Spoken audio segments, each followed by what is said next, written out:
Es ist heiß und diese Lampen machen die ganze Sache nicht besser. Wie findet ihr den Hintergrund?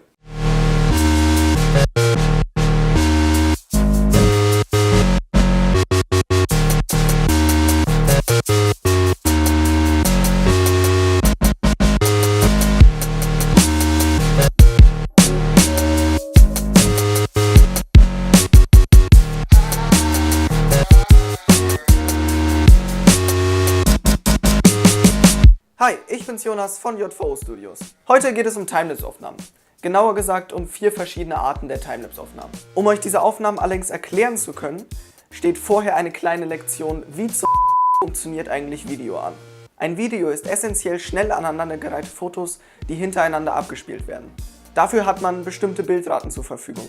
Der europäische Standard sind 25 Bilder pro Sekunde, der amerikanische Standard sind 30 Bilder pro Sekunde. Ich filme mit dem amerikanischen Standard. Wenn ihr wissen wollt warum, schreibt mir einfach einen Kommentar. Eine Sekunde Video sieht in seine Bestandteile aufgeteilt also so aus. Jetzt kommt die Timelapse ins Spiel. Ersetzt man diese Fotos mit welchen, die in einem größeren Abstand aufgenommen wurden, sagen wir 5 Sekunden, sehen wir in dieser 1 Sekunde Video nicht die tatsächliche Sekunde, sondern eher 150 Sekunden. 150 Sekunden Echtzeit gepresst in 1 Sekunde Video. Damit erhalten wir eine Timelapse. Aber genug vom technischen Hintergrund, der wird später nochmal wichtig. Zuerst haben wir wohl die einfachste Methode, das Handy. Heutzutage hat nahezu jedes Handy eine Zeitraffer-Funktion. Handy aufstellen, auf Aufnahme drücken, fertig. Hierbei ist es allerdings empfehlenswert, die Belichtung vorher zu sperren, damit das Handy während der Aufnahme keine Belichtungskorrekturen vornimmt. Wer mehr Kontrolle haben möchte, kann seine Timelapse natürlich auch mit einer DSLR machen. Wenn ihr Glück habt, hat eure Kamera sogar einen eigenen Timelapse-Modus. Dort müsst ihr dann quasi nur noch einstellen, in welchem Abstand die Kamera automatisch ein Foto machen soll. Falls ihr diese Funktion nicht habt, gibt es für solche Einsätze natürlich auch Zubehör zu kaufen. Wichtig ist es hierbei, dass ihr den manuellen Modus wählt. Stellt die Belichtung richtig ein und achtet darauf, dass der Autofokus ausgeschaltet ist. Startet die Aufnahme und lehnt euch zurück. Entweder ist eure Kamera in der Lage, die Timelapse selbst zusammenzubauen, oder ihr müsst die Fotos in euer Schnittprogramm laden und sie dort manuell zusammenfügen. Dafür müsst ihr noch die richtige Abspiellänge herausfinden, welche durch die gewählte Framerate, Bildrate, gegeben wird.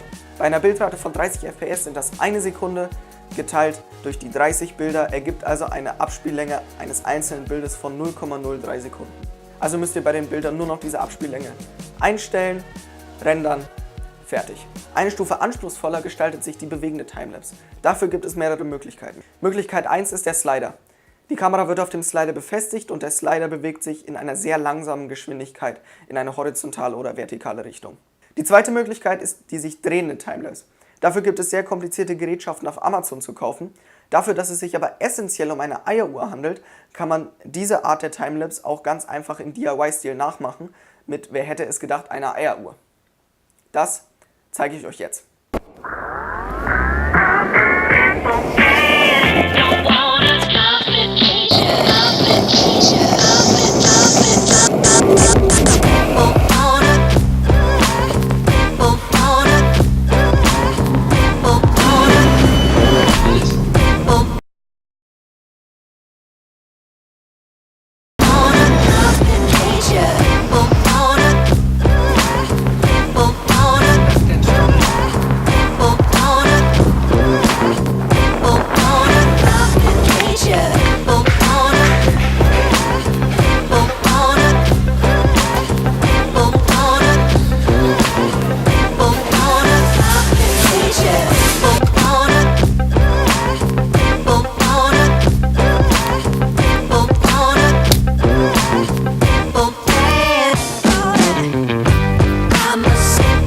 Die Kamera wird auf der Eieruhr befestigt, diese dreht sich langsam und somit erhaltet ihr eine sich rotierende Timelapse.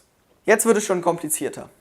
Was ist, wenn man eine Timelapse machen möchte, bei der sich die Belichtung aktiv verändert? Zum Beispiel beim Übergang von Tag zur Nacht. Stellt man hier die Belichtung nämlich komplett manuell ein, wird das Bild entweder schnell viel zu hell oder viel zu dunkel. Aber aufgepasst, spitzt die Ohren, es gibt eine Lösung.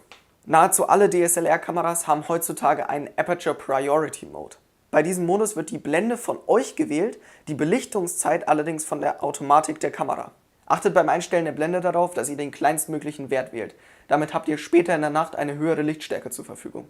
Jetzt ist es noch wichtig, dass ihr die Helligkeit der Aufnahme nicht auf dem gesamten Bild messt, sondern per Spotmessung arbeitet. Setzt den Messpunkt auf eine Stelle im Bild, bei dem keine größeren Lichtschwankungen auftreten werden. Am besten auf ein Dach oder ähnliches. Außerdem solltet ihr der Kamera zwischen den Fotos mindestens 1 bis 2 Sekunden Zeit lassen, da die Kamera die Belichtungszeiten irgendwann auf ähnlich hohe Werte hochschrauben muss.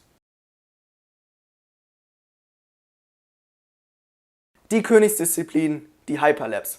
Die Namen sind einfach nur geil. Auch eine Art der sich bewegenden Timelapse, nur mit komplizierteren Bewegungen. Eine sehr beliebte Aufnahme ist die rotierende Bewegung um eine Person herum. Dabei wird die Person an einem bestimmten Ort platziert und darf sich danach nicht mehr bewegen. Der Kameramann muss sich also in einem gleichbleibenden Abstand um die Person bewegen und ebenfalls in einem gleichbleibenden Abstand Fotos von der Person machen. Am besten benutzt man dafür als Hilfsmittel eine Schnur sowie ein Dreibeinstativ oder ein Einbeinstativ. Falls ihr euch dafür entscheidet, das Einbeinstativ zu nutzen, ist es empfehlenswert, dass eure Kamera eine elektronische Wasserwaage hat. In der Postproduktion geht ihr dann genauso wie vorher vor, nur dass ihr nachträglich auf eure gesamte Aufnahme noch einen Stabilisierungseffekt legt.